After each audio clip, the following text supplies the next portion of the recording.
جتنا لگتا تھا تجھ کو پیارا میں، اور بن تیرے دن کہاں گزرتے تھے، بن تیرے دن کہاں گزرتے تھے، کر رہا تھا فقط گزارا میں. ارے واہ کیا کر رہا تھا فقط گزارا میں، اور میں تو اپنا بھی اب نہیں شاید، میں تو اپنا بھی اب نہیں شاید، کیسے دل کا بنوں سہارا میں. واہ واہ واہ واہ. کیسے دل کا بنوں سہارا میں، روز غم سے تیرے لڑائی کی، روز غم سے تیرے لڑائی کی، روز غم سے تیرے لڑائی کی، روز تیری خوشی سے ہارا میں. ارے واہ واہ واہ بہت اچھے.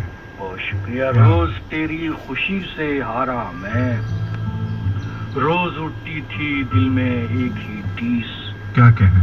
روز اٹھتی تھی دل میں ایک ہی ٹیس، روز کرتا تھا استخارہ میں. واہ واہ. روز کرتا تھا استخارہ میں. درمیاں ہے ندی محبت کی، درمیاں ہے ندی محبت کی، درمیاں ہے ندی محبت کی، ایک تم دوسرا کنارہ میں. کیا کہیں کیا ایک تم دوسرا کنارہ میں. اب نہ دوں گا تمہیں کوئی تکلیف، اب نہ دوں گا تمہیں کوئی تکلیف، ہو گیا خود پہ آشکارا میں. واہ واہ. ہو گیا خود پہ آشکارا میں. اور یہ شعر خاص طور سے دیکھیے، جانے کب چل گیا تمہارا طلسم، جانے کب چل گیا تمہارا طلسم، جانے کب چل گیا تمہارا طلسم، جانے کب ہو گیا تمہارا. واہ واہ واہ واہ واہ. بہت آسانی سے کہا ہے بھائی. واہ واہ واہ. بہت شکریہ. کیا کہنا. جانے کب چل گیا تمہارا طلسم، جانے کب ہو گیا تمہارا میں. واہ واہ. اس نے پوچھا کہ کون راغب ہے، اس نے پوچھا کہ کون راغب ہے، کہہ دیا میں نے کتنا سارا میں. واہ واہ واہ. کہہ دیا میں نے کتنا سارا میں. کیا منفرد مصرع آخری بھائی. واہ واہ. فرق جذبات کا تھا مارا میں، کیا کہنا. اب ہوں ٹوٹا ہوا ستارہ میں. واہ واہ واہ. بہت خوب بہت عمدہ. اچھا راغب صاحب، آپ کے جیسے مجموعے ماشاءاللہ سے 5 مجموعے آ چکے ہیں اور سب کے سب غزلوں پر مشتمل ہیں، تو بالکل واضح ہے کہ آپ بنیادی طور پر آپ غزلیات کے شاعر ہیں. تو غزلوں میں آپ کس سے متاثر ہیں، یا کہنا چاہیے کس کس سے، کیونکہ اتنے ہمارے ماشاءاللہ استاد شاعر ہیں. جی جی غزلوں میں ظاہر ہے کہ مرزا غالب سے بڑا شاعر غزل کا نہیں ہے کوئی، تو وہ ہے میر ہے غزل کے شاعر. جی. اور میں جو ہے بچپن میں جب میں نے شاعری شروع کی تھی تو میں نے 2 شاعروں کو بہت پڑھا تھا اس وقت، ایک کلیم عزیز اور جگر مراد آبادی. ان کی دونوں کی کتابیں میرے پاس تھی شروع میں، تو وہ مجھے لگتا ہے کہ اس دونوں کی شاعری نے میرے ذہن کو اس کی طرف راغب کیا. ہاں واہ. تو جی جی جی بولیے. اس کے بعد بہت سارے شاعر ہیں جن کو پڑھ کے اور اچھا لگتا ہے، اور غزلیں کہنے والے. اور غزل کی جو ایک خصوصیت ہے کہ اس میں ایک بالکل یونیک یہ فارم ہے شاعری کی، جو پوری سمجھیے کہ غزل کے علاوہ کسی اور صنف میں چیز میں نہیں آ سکتی. نظمیں ہوتی ہیں، بڑی لمبی نظمیں ہیں جس میں ایک بات کہی جاتی ہے. یہاں آپ کو 2 مصرے میں بات مکمل کرنی ہوتی ہے اور بہت بڑی بات کہنی ہوتی ہے. جتنا کامیاب شاعر ہوتا ہے، جتنا وسیع اس کی فکر ہوتی ہے اور جتنا اس کی مشاقی ہوتی ہے، اتنی بڑی بات وہ 2 مصروں میں کہہ جاتا ہے. یہی بات ہے کہ اس کی انفرادیت ہے، اور یہ چیز مجھے لگتا ہے کہ کسی اور زبان کی شاعری میں شاید نہیں ہے. واہ واہ. اچھا آپ نے خیر غالب کا نام لیا، اور غالب تو خیر سبھی کے، غالب اور میر کے بغیر تو بات ہی ہو ہی نہیں سکتی اردو شاعری کی. تو آپ جو ہیں وہ یہ کوشش بھی کرتے ہیں کہ غالب کو خود سمجھ کے پھر دوسروں کو بھی سمجھایا جائے، اور اس طرح کے مضامین آپ مختلف واٹس ایپ گروپس میں اور اس کے علاوہ فیس بک کے آپ اپنے پیج پہ لگاتے بھی رہتے ہیں. تو یہ خیال کہاں سے آیا کہ بھئی یہ کام بھی کیا جانا چاہیے؟ دیکھیے غالب ایک ایسا شاعر ہے جس نے اپنی عہد سے بہت آگے کی شاعری کی ہے، اور میں نے جہاں تک مطالعہ کیا ہے مجھے محسوس ہوا ہے کہ ابھی بھی غالب کو بہت سمجھا جانا باقی ہے. اور میں اس میں خود محسوس کرتا ہوں. میں نے بہت سارے کئی شرحیں میرے پاس ہیں. جب میں دیکھتا ہوں اس میں تو بعض اوقات مجھے اختلاف ہوتا ہے اس کی شرحوں سے جو شعروں پر, اور مجھے ایک نئی چیز نظر آتی ہے, اس میں نئی بات ہے. اور میں نے ایک بار کوئی کوشش بھی کی ہے. وہ سائنس کے علاوہ ایک سائنس ایک بڑا موضوع ہے غالب کی شاعری. صحیح. وہ بہت وسیع ایک اسکوپ ہے اس میں. اس سلسلے میں بھی کام کرنے والوں نے کام کیا ہے اور ایک سلسلہ چل چکا. ابھی دو تین کتابیں غالب کی سائنسی حوالے سے آ چکی ہیں. جی, ایک غالب ایک سائنسدان اور غالب کی نئی دنیا. محمد مستقیم صاحب ایک ہیں, وہ میرے رشتہ داری ہوتے ہیں بہار کے, کافی دراز ہیں. ان کی کتاب آ چکی جو انہوں نے غالب کے سائنسی حوالے سے لکھی ہے. ایک حیدرآباد دکن کے وہاب قیصر صاحب, ان کی کتاب بھی غالب اور سائنس کے عنوان سے آئی ہے. تو یہ ایک ذریعہ ہے. تو غالب کی شاعری میں بھی بہت کچھ سمجھا جانا باقی ہے, اور اس سلسلے میں تھوڑا سا وسیع نظری کے ساتھ مجھے لگتا ہے کہ اس کو جب تنگ نظری سے ہم سوچتے ہیں, جب مثلاً بعض لوگ سائنس کا نام سنتے ہی تھوڑا سا بدکتے ہیں کہ ارے شاعر سائنس کہاں سے ہو سکتا ہے. تو مجھے اس سے اختلاف ہے. مجھے یہ کہ اس میں نے اپنے مضمون میں غالب اشعار غالب میں سائنس کے تابندہ ذرات ایک مضمون میں نے لکھا ہے. اس کو کئی جگہوں پہ وہ شائع بھی ہوا. اس میں بھی میں نے اس چیز کو دکھانے کی کوشش کی ہے کہ یہ بدکنے کی اصل ضرورت نہیں ہے. وہ جب ہم اس زاویے سے جب ہم سائنس اور شاعری دونوں کو جب ساتھ مطالعہ کرتے ہیں تو لگتا ہے کہ وہ اس میں کوئی نئی بات نہیں ہے, کوئی حیرانی کی بات نہیں. مثال کے طور پہ غالب کی شاعری میں ایٹم کے بارے میں بہت کچھ ملتا ہے, ذرات ایٹم. جی, تو اس حوالے سے مثلاً کہ غالب کی پیدائش جو ہے 1797 میں ہوئی اور ایٹم کی دریافت 1805 یا 6 میں ہوئی, یعنی کہ غالب کی عمر اس وقت 6-7 سال رہی ہو. تو جو چیز وجود میں آ چکی ہے اس کے بارے میں یہ سوچنا کہ اس کو وہ غالب نہیں جانتے ہوں گے, جب پوری زندگی جو ہے غالب کی اس وقت. اور آپ دیکھیں جو اس وقت کے جو حالات ہیں, دلی میں غالب کا قیام تھا اور دلی میں انگریزوں کی حکومت تھی اس وقت, اور اس وقت جو انگلستان سائنس کا مرکز تھا, ایک طرح سے اس وقت سپر پاور تھا جس کے پاس سائنسی علوم جتنی بھی تھی ان کے پاس تھی. تو اس طرح سے غالب کے بہت سارے دوستوں میں انگریز تھے.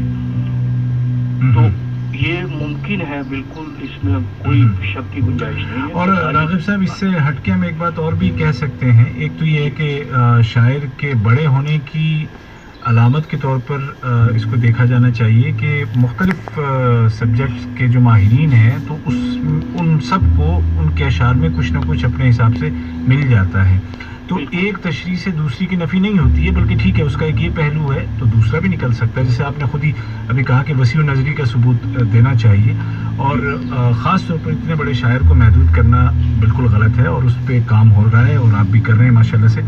اچھا, آگے بڑھنے سے پہلے ایک اور غزل عطا ہو جائے تاکہ ہم پروگرام, چونکہ ہمیں وقت پر ختم ہی کرنا ہے, تو ہم آپ کے اس پروگرام میں زیادہ سے زیادہ آپ کو بھی سننا چاہتے ہیں. جی ارشاد. جی بہت شکریہ. یہ غزل کو یعنی تو کتاب سے سناتا ہوں. جی ارشاد. لطیف ہے یعنی تو. پیکر مہر و وفا روح غزل یعنی تو. کیا کہنے. پیکر مہر و وفا روح غزل یعنی تو. مل گیا عشق کو ایک حسن محل یعنی تو. کیا کہنے. اور شہر خوباں میں کہاں سہل تھا دل پر قابو. شہر خوباں میں کہاں سہل تھا دل پر قابو. مضطرب دل کو ملا صبر کا پھل یعنی تو. مضطرب دل کو ملا صبر کا پھل یعنی تو. غم دل ہو غم جانا پہ غم دوراں ہو. غم دل ہو غم جانا پہ غم دوراں ہو. سب مسائل کا میرے ایک ہی حل یعنی تو. کیا کہنے. واہ واہ واہ واہ. سب مسائل کا میرے ایک ہی حل یعنی تو. کیا کہنے. گنگناتے ہی جسے روح مچل اٹھتی ہے. گنگناتے ہی جسے روح مچل اٹھتی ہے. میرے لب پر ہے ہمیشہ وہ غزل یعنی تو. کیا کہنے. میرے لب پر ہے ہمیشہ وہ غزل یعنی تو. اور ڈھونڈ کر لاؤں کوئی تجھ سا کہاں سے آخر، ڈھونڈ کر لاؤں کوئی تجھ سا کہاں سے آخر، ایک ہی شخص ہے بس تیرا بدل یعنی تو واہ واہ واہ واہ کیا ایک ہی شخص ہے بس تیرا بدل یعنی تو، پیاس کی زد میں محبت کا شجر یعنی میں، پیاس کی زد میں محبت کا شجر یعنی میں، جس پہ برسا نہ کبھی پریت کا جل یعنی تو، واہ جس پہ برسا نہ کبھی پریت کا جل یعنی تو، قلب راغب میں عجب شان سے ہے جلوہ فغن، قلب راغب میں عجب شان سے ہے جلوہ فغن، دل ربائی کا حسین تاج محل یعنی تو، کیا دل ربائی کا حسین تاج محل یعنی تو، بہت شکریہ، پے کرے مہر و وفا روح غزل یعنی کیا کہنے، مل گیا عشق کو ایک حسن محل یعنی تو، واہ واہ واہ، بڑی منفرد قسم کی ردیف ہے اور ہر شعر میں آپ نے اس کو بڑے بھرپور انداز میں نبھایا ہے، جس سے اس شعر کا لطف اور دوبالا ہو گیا ماشاءاللہ، بہت زبردست۔ اچھا، اس میں آپ نے پریت جل استعمال کیا اور آپ اپنی شاعری میں ہندی کے الفاظ استعمال کرتے ہیں، آپ کو اس سے کوئی مطلب کوئی تکلف نہیں ہے۔ بہت سارے لوگ کہتے ہیں کہ اگر ہمارے پاس بدل ہو اس سے آسان کوئی اردو زبان کا، تو ہم اس کو کیوں نہ استعمال کریں، تو آپ کی رائے اس سلسلے میں کیا ہے؟ نہیں، اس میں دیکھیے الفاظ جو ہے وہ اب یہاں پہ میں نے آپ نے مثال دی جی، اس شعر دیکھیے کہ پیاس کی زد میں محبت کا شجر یعنی میں، اس میں آپ کو کوئی ایسا لفظ نہیں ہے، صحیح، جس پہ برسا نہ کبھی پریت کا جل یعنی تو، صحیح، میں نے اس میں قافیہ استعمال کیا ہے جل، تو اس کے اس کی مناسبت سے یہاں جو پریت ہے، یہاں پہ پیار لفظ بھی لا سکتے تھے، لیکن پیار کا جل وہ بات نہیں پیدا کر سکتا جو پریت کا جل ہے، تو یہ چیز محسوس کرنا ہوتا ہے، لفظ کا اپنا ایک ٹیمپریچر ہوتا ہے، اس کی ایک تمازت ہوتی ہے، اور شاعری میں شاعر کو محسوس کرنا ہوتا ہے کہ وہ کون سا لفظ کہاں استعمال کرے، ایک ہی معنی کے الفاظ ہیں، مثال کے طور پہ غالب کی شاعری میں آپ دیکھیں گے کہ کہیں پہ عشق استعمال کیا ہے اور کہیں پہ شوق استعمال کیا ہے، اس طرح کی بشمال جبکہ معنی آپ دیکھیں گے تو ایک ہی ہوگا، لیکن اس کا فرق ہو جاتا ہے، اس ماحول میں شعر کو بڑھتا جا رہا ہے۔ یہ غزل کی جو صنف ہے نا، بہت ہی نازک خیالی اور اس میں بڑی نزاکتیں ہیں، اس کو محسوس کرنا، ایک ایک لفظ سے تعلق ہوتا ہے، اور جی تو وہ کس ماحول میں آپ کون سا لفظ استعمال کرتے ہیں یہ منحصر کرتا ہے اس بات پر۔ صحیح صحیح۔ سامعین، آپ سن رہے ہیں پروگرام دل کی بات، اور آج اپنے دل کی باتیں ہمارے ساتھ بانٹ رہے ہیں دوحہ قطر کے معروف شاعر محترم افتخار راغب صاحب۔ پروگرام کا بالکل یہ آخری مرحلہ ہے جس میں ہم یہ چاہیں گے کہ مزید افتخار صاحب سے سن سکیں۔ افتخار صاحب، کچھ اور عطا ہو۔ چلیے ایک کچھ اور غزل کتاب سے غزل پیش کرتا ہوں۔ اچھا، جو آپ کا لیٹسٹ جو آپ کا مجموعہ ہے، جی ارشاد۔ کہ ان سے کہنے کی چاہ تھی کچھ اور، ان سے کہنے کی چاہ تھی کچھ اور، کہہ دیا میں نے آج بھی کچھ اور، کہہ دیا میں نے آج بھی کچھ اور۔ یہ ڈر ہے یا حیا ہے؟ جو محسوس کیجیے، یہی تو غزل کی شاعری ہے، اپنے اپنے حساب سے سمجھنے والا سمجھے کہ کیا ہے۔ بالکل۔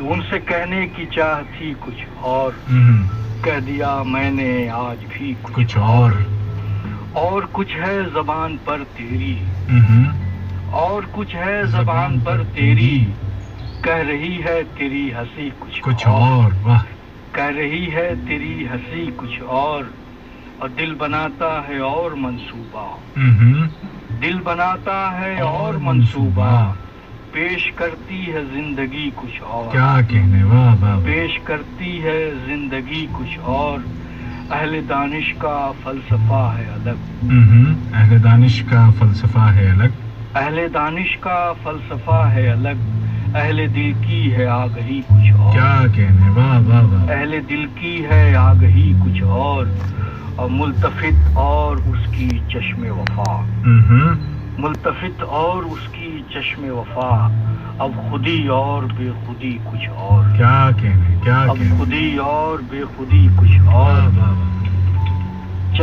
چشم بینا کا نور اپنی جگہ. چشم بینا کا نور اپنی جگہ. چشم بینا کا نور اپنی جگہ. علم و حکمت کی روشنی کچھ اور. کیا کہنے بے شک. واہ واہ. علم و حکمت کی روشنی کچھ اور. کچھ نہیں سننا مجھ کو ان کے خلاف. کچھ نہیں سننا مجھ کو ان کے خلاف. مت کہو مجھ سے یا اخی کچھ اور. واہ واہ واہ واہ. آپ نے قطر میں رہنے کا حق ادا کیا ہے یا اخی. مت کہو مجھ سے یا اخی کچھ اور. اور کر لوں میں نرم دل اپنا. خاص طور سے جی بتاؤ کہ اور کر لوں میں نرم دل اپنا. سیکھ لو تم ستم گری کچھ. کیا بات ہے. واہ واہ. سیکھ لو تم ستم گری کچھ اور.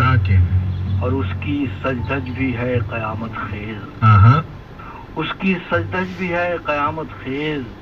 قہر ڈھاتی ہے سادگی کچھ اور. واہ واہ واہ واہ. قہر ڈھاتی ہے سادگی کچھ اور. اب کم نہ ہو تابِ اضطراب کبھی. کم نہ ہو تابِ اضطراب کبھی. کم نہ ہو تابِ اضطراب کبھی. چاہیے دل کو بے کلی کچھ اور. واہ. چاہیے دل کو بے کلی کچھ اور. کب سناؤں انہیں غزل راغب. کب سناؤں انہیں غزل راغب. جانے کب آئے پختگی کچھ اور. کیا کہنے. واہ واہ واہ. جانے کب آئے پختگی کچھ اور. کیا کہنے. واہ واہ. تم سے کہنے کی چاہ تھی کچھ اور. بہت اچھا. کہہ دیا میں نے آج بھی کچھ اور. واہ واہ واہ. اچھا آخری شعر میں جو بات آپ نے کہی ہے مجھے لگتا ہے کہ ہم سب کو زندگی میں چاہے ہم کسی بھی فیلڈ سے تعلق رکھتے ہوں اس کا بڑا خیال اور دھیان رکھنا ضروری ہے کہ ہم کہیں پر پہنچ کے حرف آخر نہیں ہو گئے بلکہ وہ جو پختگی کی طلب ہے وہ رہنی چاہیے. شاعری میں بھی ایسا ہی ہے. بے شک اس میں کوئی شک نہیں. جہاں ہم یہ تصور کر لیں کہ پختگی مل گئی ہم نے بن جی تو وہاں پھر سمجھے کہ ٹھہراؤ آ گیا. وہاں سے ہم پھر نیچے اترنا شروع کر دیے. کیا بات کیا بات. بہت خوبصورت گفتگو اور بہت ہی عمدہ شاعری آپ نے سنائی محترم افتخار راغب صاحب.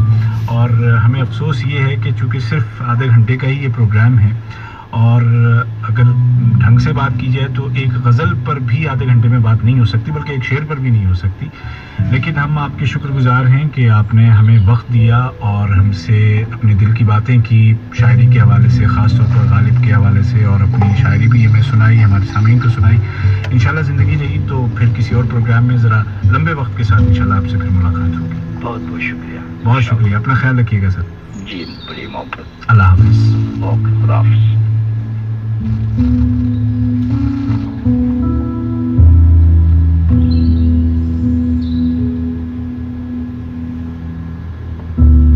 پروگرام دل کی بات عبید طاہر کے ساتھ.